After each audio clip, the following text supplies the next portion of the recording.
Dar, balik lagi sama konten Toko Sound Pro Audio.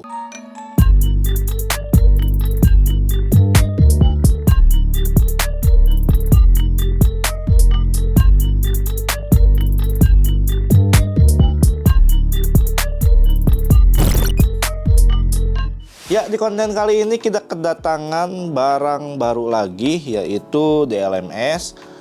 Karena sebelumnya juga kita pernah ngebahas tentang DLMS juga, tapi itu DLMS yang kelasnya Sultan lah.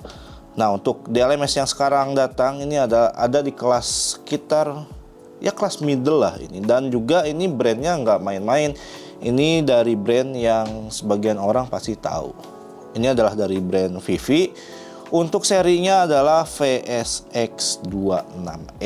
Nah, karena ini barang yang baru datang ke kita dan juga kita baru pertama pegang barang ini, jadi untuk konten kali ini kita juga bakal dibantuin lagi sama Bang Engineer untuk ngulik-ngulik dan juga pengen tahu gimana sih ketika kita pertama kali gitu ya datang DLMS ini, apa yang perlu kita lakukan atau apa saja yang perlu kita setting untuk pertama kali. Tapi sebelum kita masuk ke bincang-bincang dan ngulik bareng Bang Engineer, kita bakal ngebahas dulu untuk barang si Vivi VSX26E ini dari build material dan juga nanti gue tunjukin spesifikasinya seperti apa. Nah, jadi ini dia barangnya VSX26E. Kita bakal lihat dulu kelengkapan apa aja yang didapat di dalam boxnya.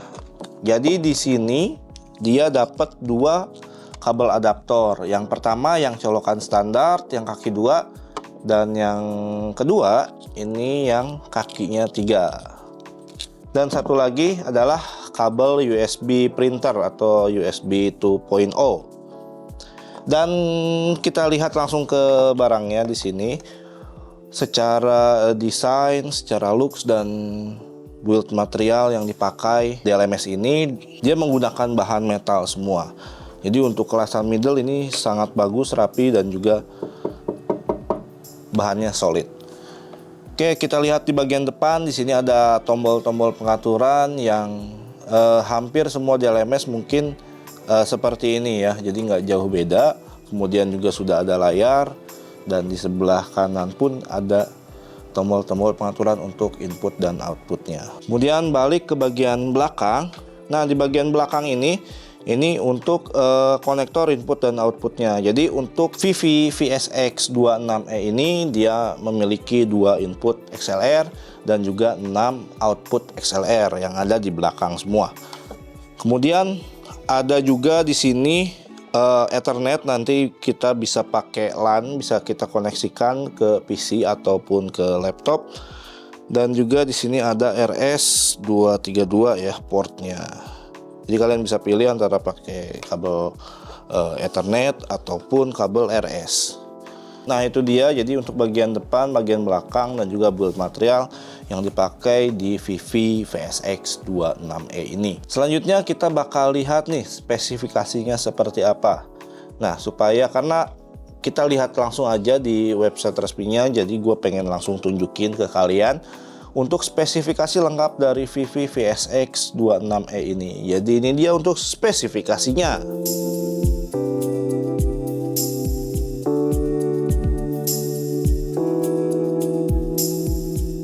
Nah, itu dia untuk spesifikasinya. Sekarang kita bakal ngulik lagi bareng Bang Engineer.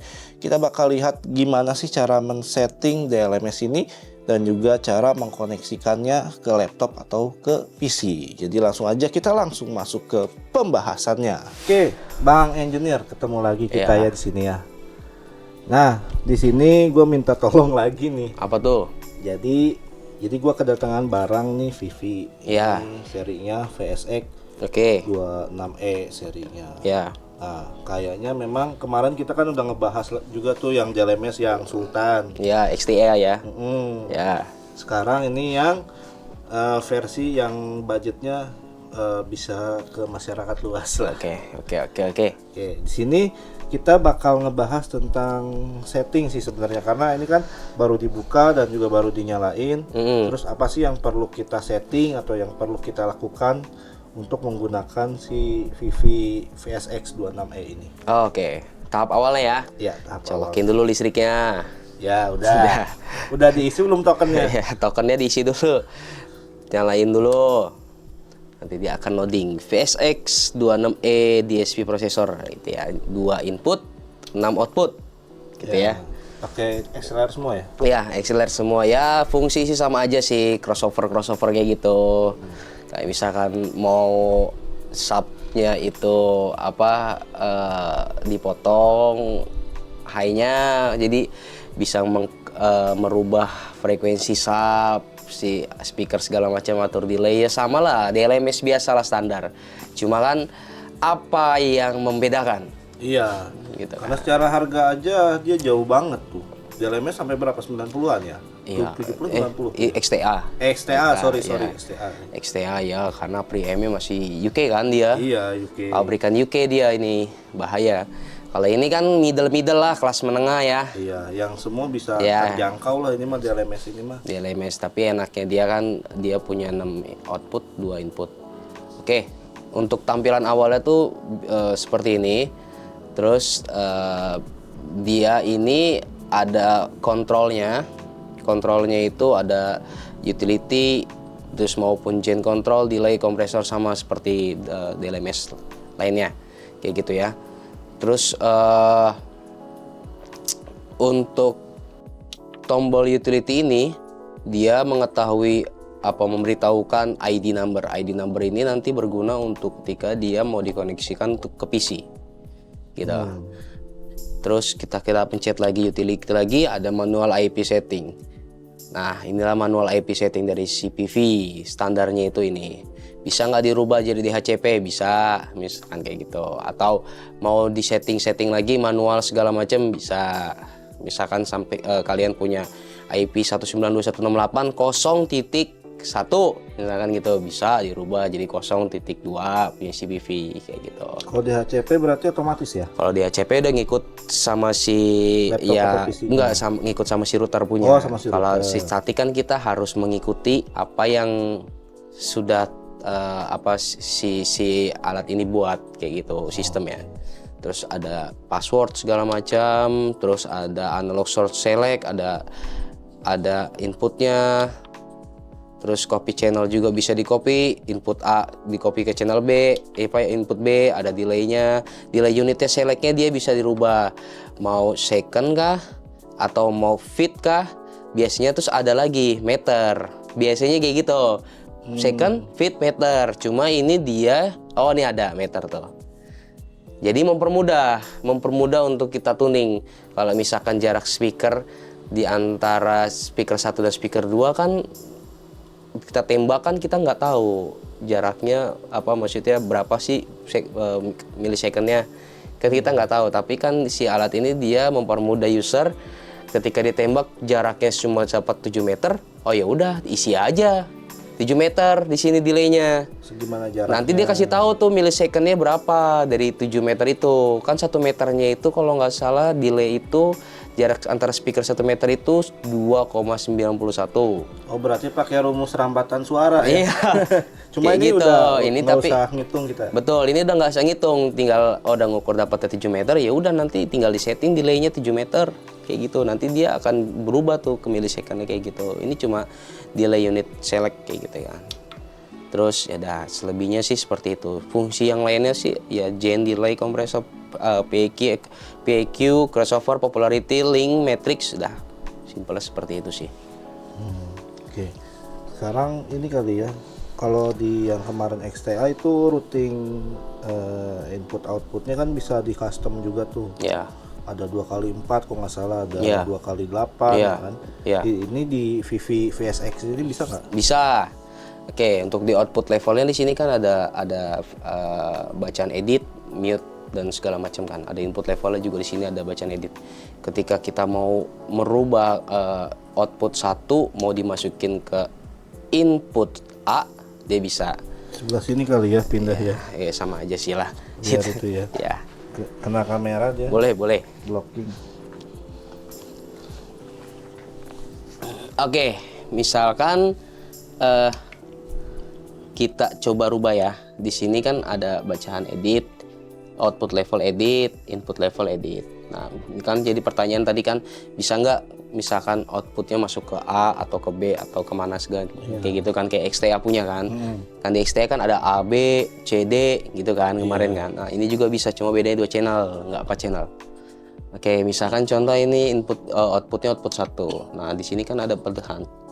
Ketika kita masuk ke menu editnya dari si output 1, dia akan menampilkan langsung ke si J. Nggak ke delay atau nggak ke mana-mana pun, dia bakal menampilkan langsung ke Jen. Cara merubahnya biar si output 1 masuk ke input 1, kita itu biasanya masuk ke Xover. Sorry, bukan Xover, tapi kalau nggak salah matrix. Nah, ini dia. Jadi out 1 matrix select, out 1 masuk ke input A, dia akan contreng di sini. Di sini dia akan contreng. Kalau misalkan output 1 masuk ke matrix B, dia matrix B-nya yang akan dicontreng. Contoh, di sini ketika gua pindahkan ada tombol X, gitu kan. Misalkan masuknya ke output B. Output A-nya gue pindahin X. Oke, berarti output 1 langsung masuk ke input B. Gitu kan. Sebenarnya ini lebih mempermudah user dibandingkan lu pakai XTA. Jujur gua, karena banyak barang murah sekarang yang nggak dibilang murah sih, menengah, tapi mempermudah user, tidak membingungkan user kayak gitu kan. Terus jadi tinggal pencet output level edit, lalu lari ke fitur matrix gitu ya, untuk merubah si outputnya itu mau kirim ke input berapa kayak gitu sih. Gitu. Nah, ini untuk settingan dari menu-menunya sendiri untuk outputnya itu hampir sama si XTA. Ya, hampir sama. Ada kiriman matriksnya segala macam, outputnya mau dikirim kemana segala macam itu hampir sama. Cuma XTA kan punya presetnya itu kan kemarin kalau nggak salah output 1, 2 bisa ke A, output 3, 4 bisa ke B, output 5, 6 bisa ke C. Dia punya preset gitu kan, bisa di custom, bisa ngikutin presetnya dia. Cuma kalau si dia nggak ada presetnya, kita harus diatur sendiri kayak gitu. Terus biasanya apa lagi nih, misalkan speaker gitu, kita udah koneksikan ke speaker, ke mixer, terus kira-kira yang perlu diedit atau yang disetting apanya dulu nih biasanya? Oke. Ini kan, instalasi pertama ya? Instalasi pertama kan pasti semua speaker masuknya ke output. Habis speaker masuk ke output, inputnya pun masuk ke mixer. Kan instalasi standarnya kayak gitu.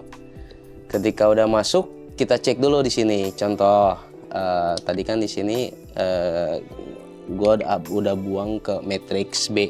Gue balikin lagi ke matrix A. Lalu matrix B-nya gue silang. Oke, output 2 gue balik lagi ke matrix, output 2-nya masuk ke matrix A, output 2-nya masuk ke channel A, yang B-nya gue silang. Output 3, contoh, output 3 gue masuk ke A sama ke B. Oke, ke inputnya. Terus biasanya di awal itu pasti kan kita melihat gen dulu, gennya berapa, karena waktu ketika pakai VP ini mencet tombol edit, dia akan langsung menuju ke fitur gen gitu kan. Gennya 0 dB, oke 0 dB, tapi sebelum itu kita mute dulu biar mengantisipasi beberapa trouble nanti, kayak suatu saat ketika dipasang nggak di mute, bunyi jeduk lah, tiba-tiba waktu dipasang kita lupa juga mencet mute, suara outputnya kekencangan, jadi di mute dulu. Nanti ketika dia di mute, dia akan muncul meter di sini. Di sini dia akan muncul meter ketika output juga udah masuk ke mixer. Output udah masuk ke mixer. Terus dari input kan kirim ke output. Ketika inputnya sudah mengirim ke output kan dia akan kirim meter. Nah, di meter inilah kita bisa atur gennya mau seberapa. Nah, misalkan sudah diatur segala macam gennya, lalu kita baru pindah ke bagian EQ atau mau coba ke crossover kayak gitu kan. Nah, kan di crossover itu kan ada apa ya? Ada fitur juga namanya high pass dan low pass. Ini kan high pass, ini low pass. Kalau misalkan di mixer itu HPF, Ya, high pass pass filter. filter. Terus ada LPF, high pass filter gitu, kayak low pass filter. Kalau ini kan high pass itu kan benar-benar dipotong. Sebutannya itu high-nya yang dilosin. Jadi high-nya yang dipertahanin, low-nya yang dipotong. Low pass filter itu low-nya yang di-losin, High-nya yang dipotong. high-nya yang dipotong, kayak gitu. Oke, ini kan ada fitur segala macam kayak gini, ini menyesuaikan aja. Menyesuaikan speaker, misalkan speaker output 1 itu buat si speaker PA. Biasanya standar speaker PA itu high pass-nya itu dipotong di 100 gitu kan. Standarnya kan kayak gitu, dipotong di 100. Oke. Terus di sini ada namanya bypass. Bypass itu kan dilangsungin tanpa maksudnya tidak diaktifkan fiturnya si high pass sama low pass ya. Iya. Terus ada di sini ada butter, ada bezel gitu kan. Apa sih bedanya butter sama bezel? Kalau misalkan sebenarnya cuma mode dari fitur si high pass doang. Buzzer itu kan kalau misalkan digambar apa namanya bentuk si low passnya itu, si high passnya itu, atau kita sebut low cut bahasa standarnya itu, dia kan frekuensi lurus, terus cuma agak melengkung begini, tapi nggak terlalu nukik kayak air terjun gitu loh. Iya. Low cutnya nggak kayak gini lah, nggak terlalu kayak gini, ya kan? Low cutnya nggak terlalu kayak gini, tapi agak kayak gini. Fiturnya itu kayak lebih rendah kayak gitu, jadi nggak terlalu nukik kayak gitu.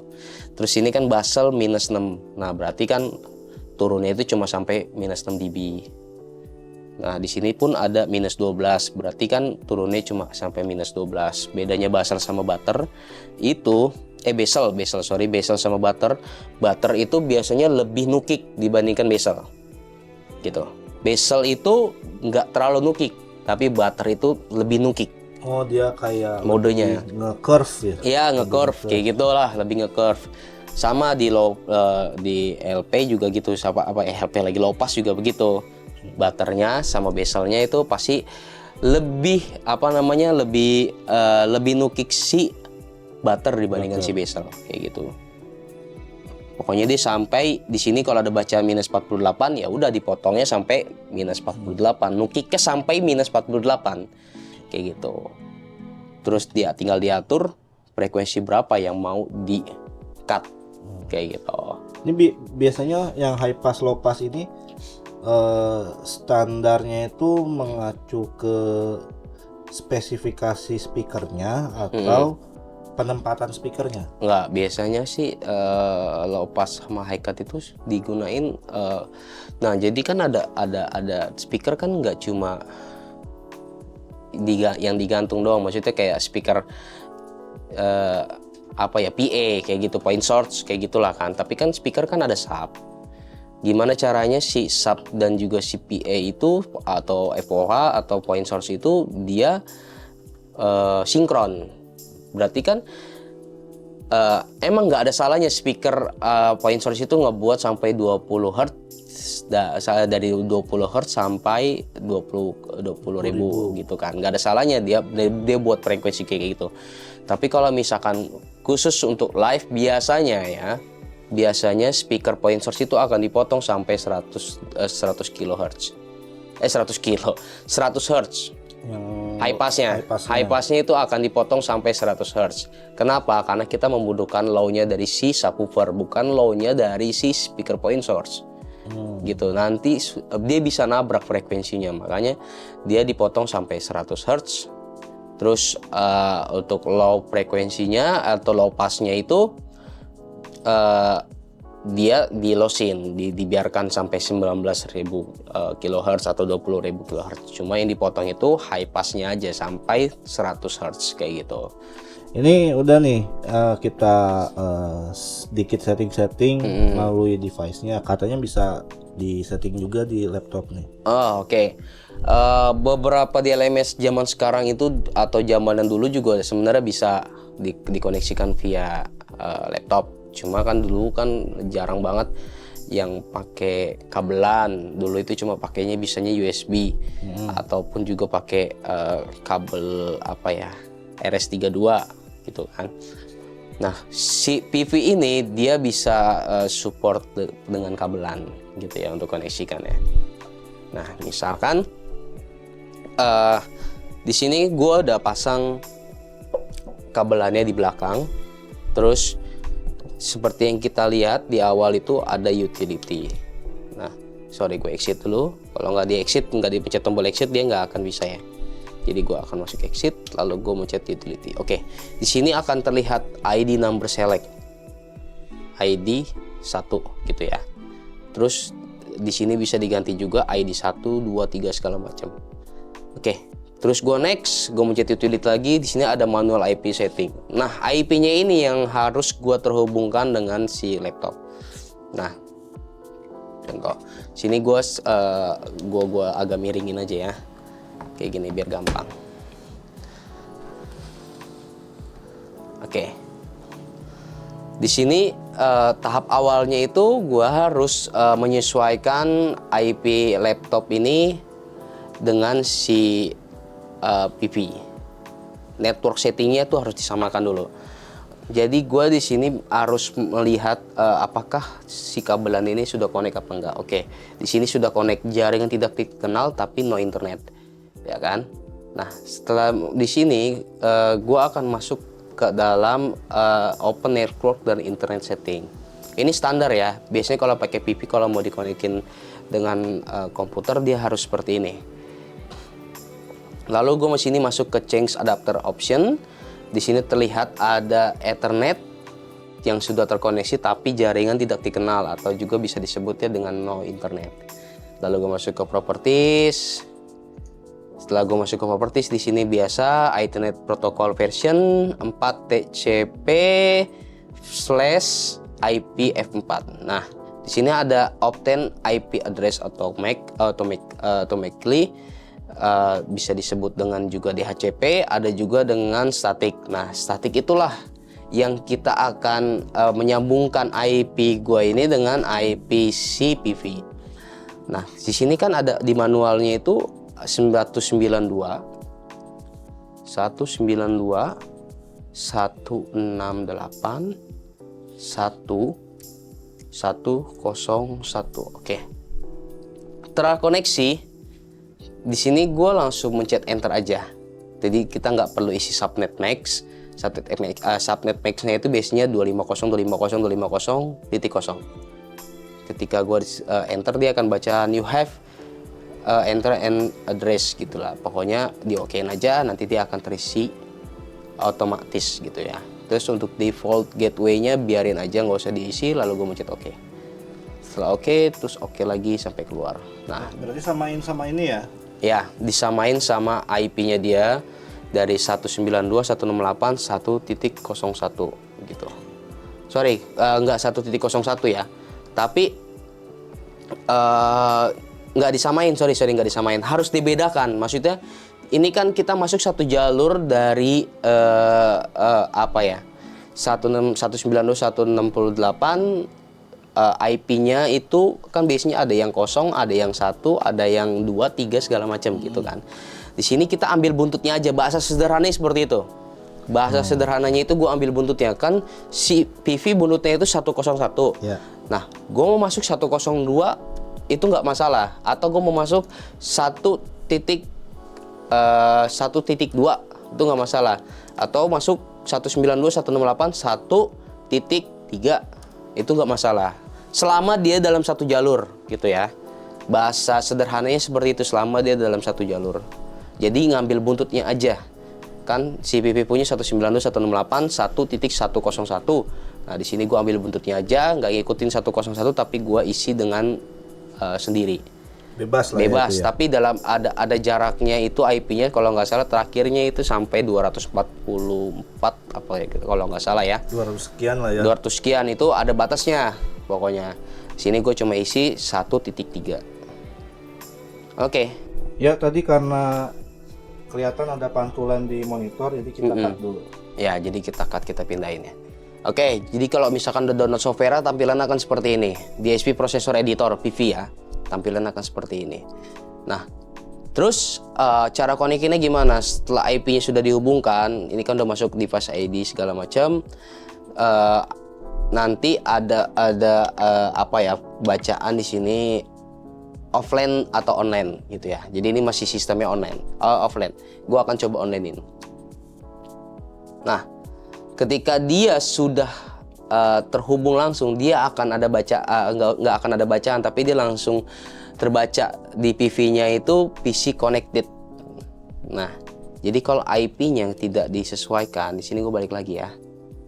Misalkan IP-nya tidak kita sesuaikan, tidak dirubah dengan statik atau masih DHCP, dia tidak akan bisa connect dengan CPV. Ini gue akan ngambil contoh.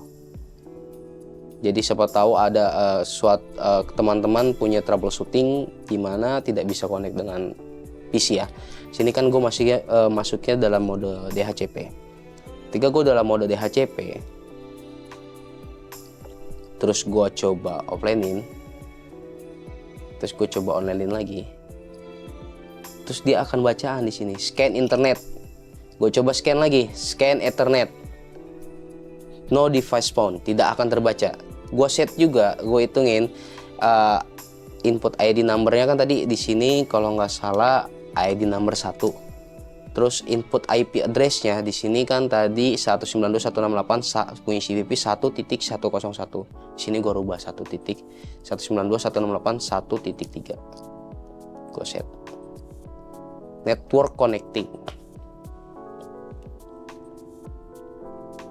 Udah gitu aja, network connecting terus tapi nggak akan connect gitu. Atau gue coba rubah setnya 1 Disamain kan? disamain di set. Oke.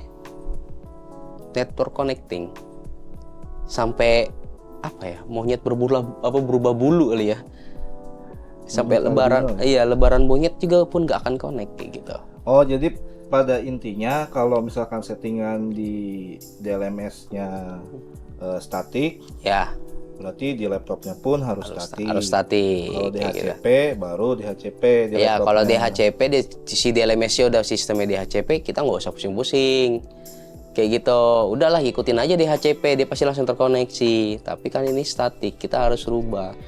Gitu kan, 192.168 1.3. Ya, ini loh untuk beberapa trouble di mana kalian mempunyai sebuah alat tapi bingung untuk dikoneksikan ke internet, dicoba dengan sistem statik. Ya. Kayak gitu.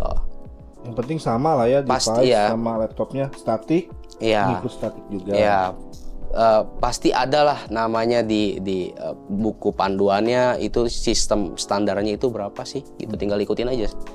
Nah, ketika di scanning, ketika gue udah rubah statik, dia akan langsung connect. Di sini ada bacaan online. Nah, inilah tampilan CPV versi editor dari si PC. Jadi kalau di laptop itu lebih tergambar ya. Betul, lebih tergambar. Misalkan mau EQ, dia nggak usah pusing-pusing. Di sini gue langsung masuk out 1, terus tinggal take in aja. Nggak usah muter-muter. Nggak usah muter-muter. Atau tadi ada fitur bustle segala macam. Di sini ada namanya high pass sama low pass. Low passnya mau dipotong sampai berapa? Jadi gitu kalau kan. di laptop lebih kelihatan visualnya. Betul, misalkan mau di-cut low LPF-nya itu mau di-cut sampai ke bawah pun bisa. Fiturnya itu udah terlihat lah. Lebih simpel, sama kayak mixer jadinya.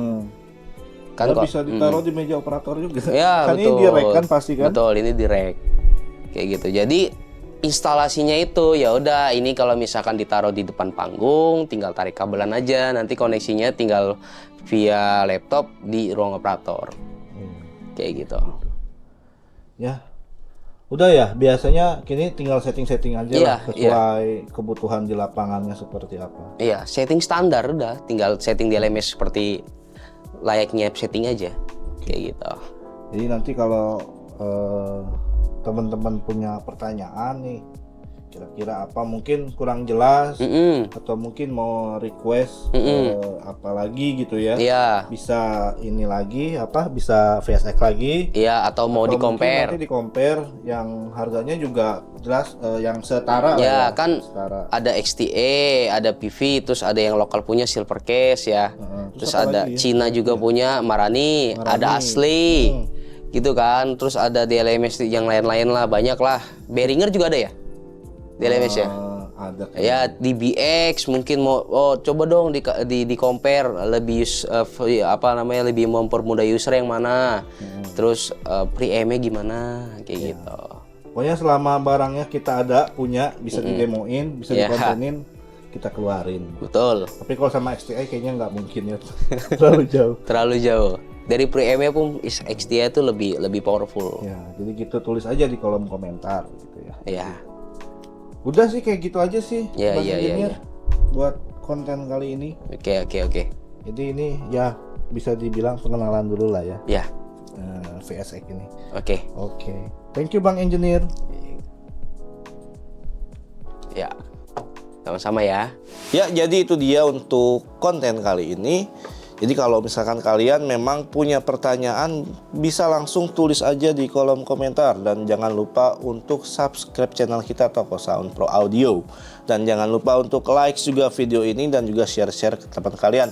Siapa tahu teman kalian membutuhkan informasi tentang DLMS VV VSX 26E ini. Jadi jangan lupa untuk nantikan konten-konten Toko Sound selanjutnya. Gua pamit dari Toko Sound Pro Audio.